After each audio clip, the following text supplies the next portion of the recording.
Being a representative of Cowboy Poets of Idaho, I always like to do one poem that is a tribute to the cowboy. And so that's what this next poem is going to be. It's called Aggrivatin Torments. A cowboy's life takes twists and turns. It never runs real straight. Because sometimes he must be the fence, and other times the gate. More times than not, he works alone. That's when he's at his best. And every day, there's bound to be some aggravating test, like breechy cows, or achy backs when Hossy needs a shoe, plus fixing fence and roping calves and all those chores to do. The rope that keeps the blistered fingers, cacks that slip and slide. The lack of shade from blistered sun from which he cannot hide. There's dried up springs and parching thirst, and pesky insect bites, and pulling calves that keeps them out of long and lonely nights. Those bucking broncs, they'll toss him high if he's not their match, and though he'll limp on gimpy leg, he'll hide the bruise and scratch. Some barbed wire fence will rip his shirt. Oh, he won't holler none. Less educated folk don't know that's how the game is run. But underneath the battered hat that shades his weathered face, his eyes portray a grit so true, there's nothing can erase the satisfaction found within the heart of that cowpoke. He typifies a dying breed.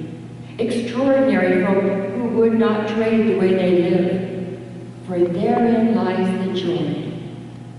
And few there be that claim that life, or bear the name cowboy. Thank you.